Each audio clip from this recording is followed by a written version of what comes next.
Y'all, we back with another one.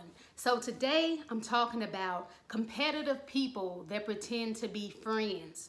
Now, this one is a bit complicated. So, of course, I want to hear what y'all got to say in the comment section. Don't forget to like and subscribe to this video if what I'm saying to come resonates with you.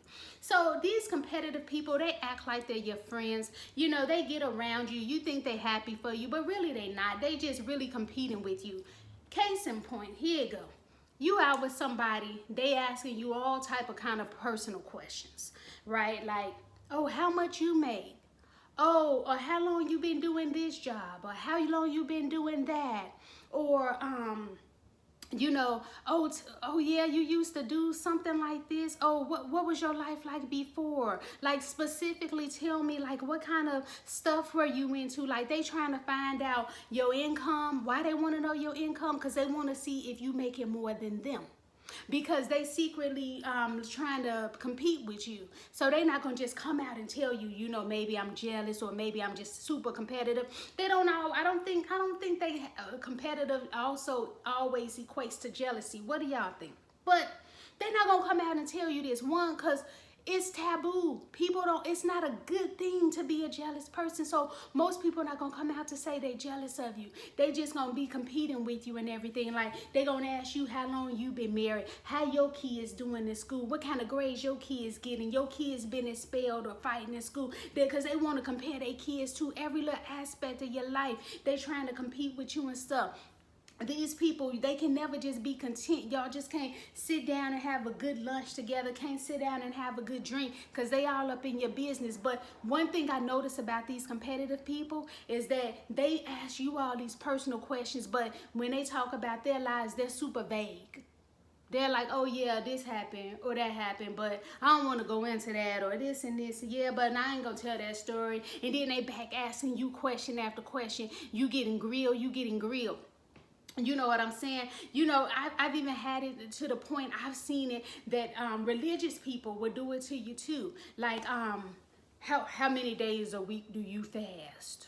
How many days a week do you pray? How many hours a day do you pray? Or how many days a week you go to church? Or how many days a week you call out to God and worship and speak in tongues? You know, it's like, oh my goodness gracious. How many chapters did you read in your Bible? And you know, and I'm just like, does it matter? I mean, if I read 3 chapters, I mean, what, am I gonna get a gold medal? Is Jesus gonna come back because I read 5 chapters today?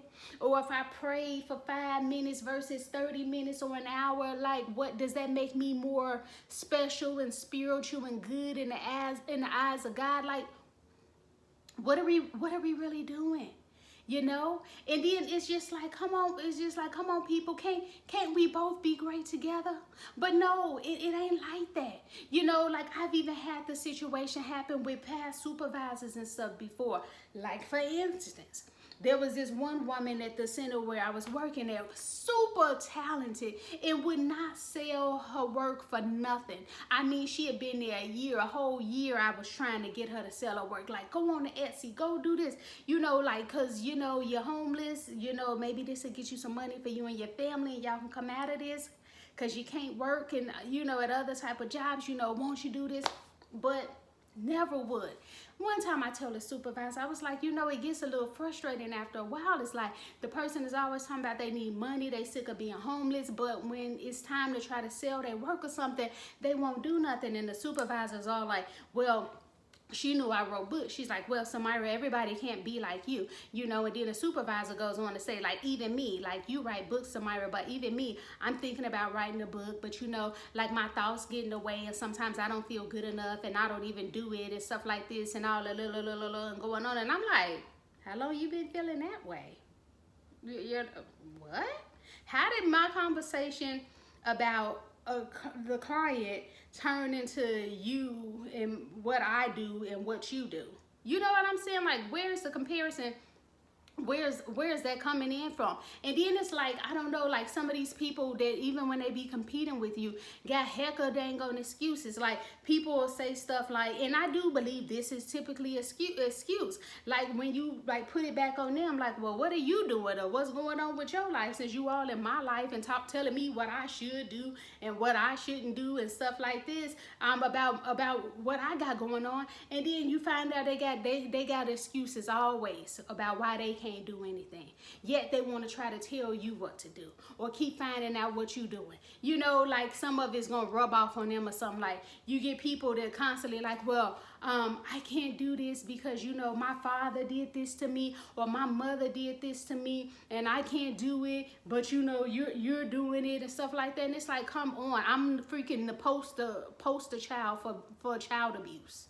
You know, and I know some people, if it's not physical, they don't think it's real, but poster child for child abuse here. You know what I'm saying? So I know I don't sympathize when people telling me no, they can't do it, because it's like, come on, a lot of us been abused emotionally, physically, sexually, financially, or something like that. And a lot of times it's just us making excuses that, oh, I can't do it because I got anxiety. Oh, I can't do it because I'm bipolar. Oh, I can't do it because I got ADHD. You know, typically when you remove all the excuses, I always find out with people, what is the excuse? If you didn't have anxiety, what would you be doing? If you didn't have ADHD, what would you be doing? What would they be doing is really the thing they're fearful of. And people will say, oh, well, if I didn't have this and this, I could also be writing books, or I could also be having a dream job and things like this. But you know, you're doing it because you don't have that. You know, they'll say, but the thing is, it's like, if they really wanted it, it wouldn't be no excuse to be in their way to get it. Because the thing is these competitive people, what they don't realize is this, is that if it was true that coming from an abusive or alcoholic background could actually prevent you from being the best that you want to be, I'm just talking about being great in whatever way you want to be, then that mean all of us that's been abused would have the same struggle. And because we don't, that lets you know that little theory, it don't hold up, it don't work.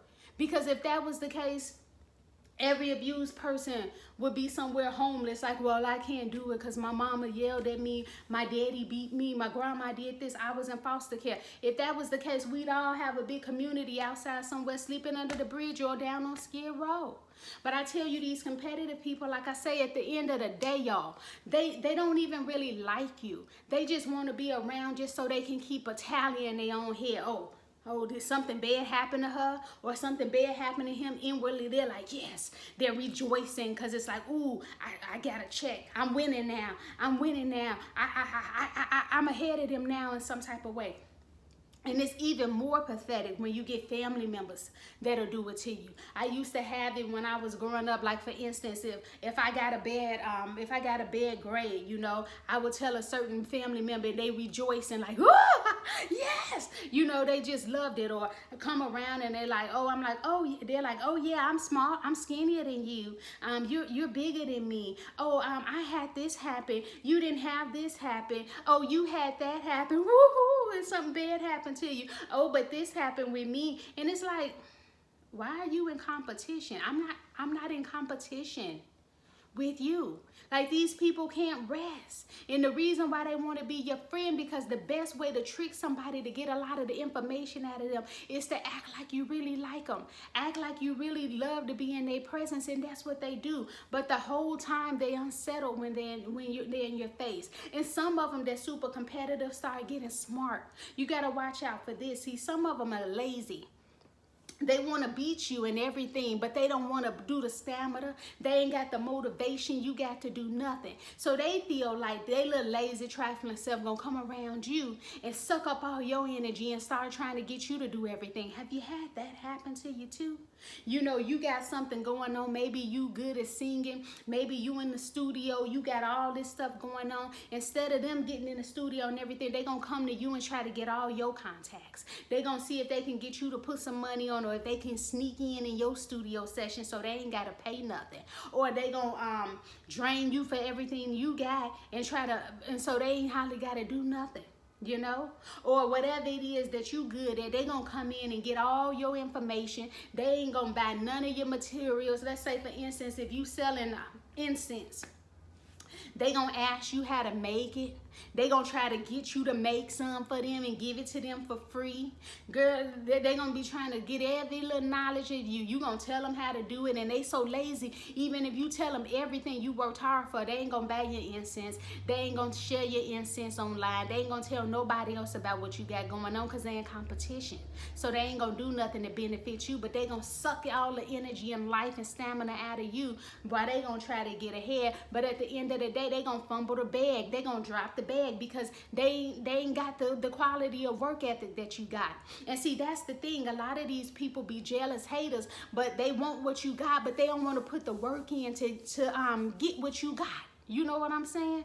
Because somebody may say, oh, they want to be a good swimmer like you, but when it's time to get in the pool, when it's time to do the workout and swim and do your backstroke, front stroke, whatever it is, and snorkel under the water, whatever y'all do, because I don't know how to swim.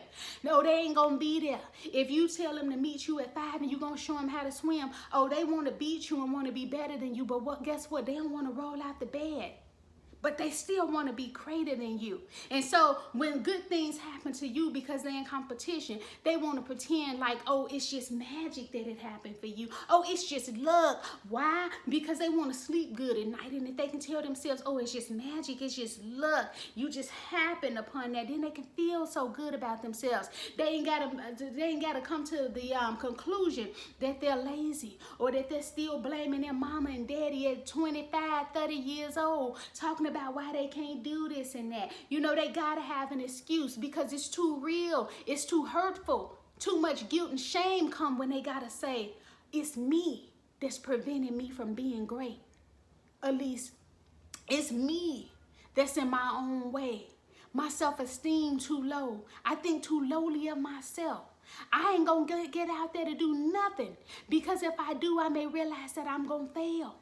Maybe I ain't got the education, or maybe I ain't got the looks, or maybe I ain't got the communication skills, or whatever it is to be great. And so instead of saying that, I'm just going to say, well, if I didn't have my anxiety, I could be great like you. Or I can be great like this one and that one. Oh, if I didn't have bipolar and borderline, I could do this. I could do this. Oh, if my daddy and my mama were narcissists, I could do this. I could do that. But because of that, you know, but the truth is they feel inferior. They don't want to risk being rejected. And I'm not saying that my self-esteem is all the greatest, because it ain't. It's something I work on every day. But you know what? I ain't gonna let no insecurity stop me from doing what I gotta do. Even if you gotta do it afraid. Shout out to Joyce Meyer, the televangelist. Years ago, I learned that from her. I used to be sitting around looking at other people like, dang, I wish I could do that. Dang, I wish I could do that. Man, why can't I do this? And then I heard her say, do it afraid. And I'm like, oh, wait, it's not going to come a magical day when I feel super bold, super strong, and I'm just going to be out there in life, super confident every day. No, you got to do it afraid. So what? I was scared to write my first book. The itch sat in the closet for a long time, and finally COVID hit. I was like, you know what? I'm about to put my book out. I'm not going to be looking for no magazine, because it was a short story. I'm not going to look for no magazines and contests to put it in. I'm just going to self-publish it. I found out how to do it.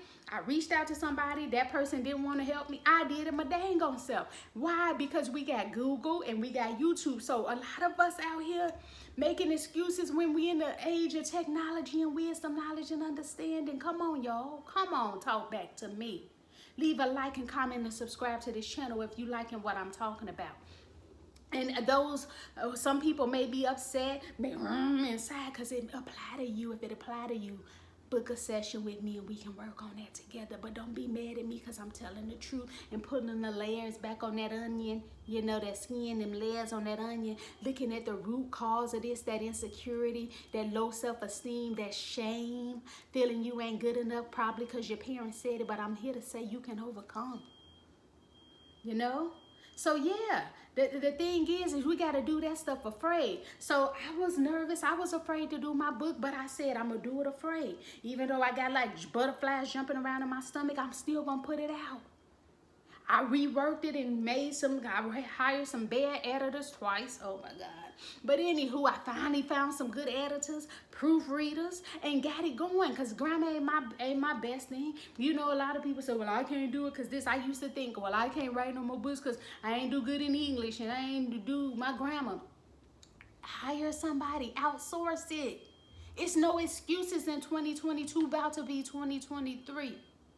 But these competitive people who always want to compare themselves to you, looking at you, are you the same size as them? Are you married? Are you this and this? Then they want to try to tear you down. If they see something you ain't got, you probably could care less about having this thing, but they want to throw it up in your face all the time.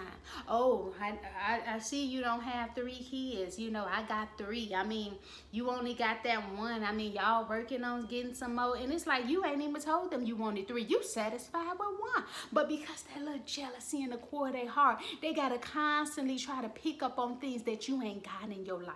Oh my God, I can't stand to be around the presence of people like that. They can't say, well, good job on this and good job on this. They got to try to pick and pick and pick, try to figure out what you ain't got in your life. Or some of them, they see that light and they want to be like you in some way. They want your energy. They want your enthusiasm, your good personality. And instead of just saying that, they try to find other things that they can help. They want to become a helper. They see something good in you, so they want to try to be like a mentor to you. But the problem is they ain't did nothing in their life, at least according to your standards. But now here they go, the expert to tell you how you need to navigate life. And it's like, sweetie, you ain't learned how to navigate your life. You still stuck in some 9 to 5 that you hate and barely making minimum wage, and you hate it and you slaving and you're broke, busted, dusty, and disgusted. But now here you go with a word for me, with somebody that's content with the type of work they doing. How that makes sense? Who sent you? Who said you was good enough to give some advice? You ain't took that advice for your own life. Stop competing. Stop comparing. And I used to think, and I would see this on the jobs, even supervisors and directors would be jealous and competing with employees. And it's like, you make 10,000, 5,000, 20,000 more than your employees, and you shook. You competing and comparing yourself? Shouldn't you be happy making more money, go doing your investments, taking you some time off because you got vacation days and having you a vacation? Why are you sweating somebody else? But I tell you, that spirit of jealousy and competition, it just rears its little ugly head in the nastiest ways. Let me know what y'all think down in the comment section, y'all.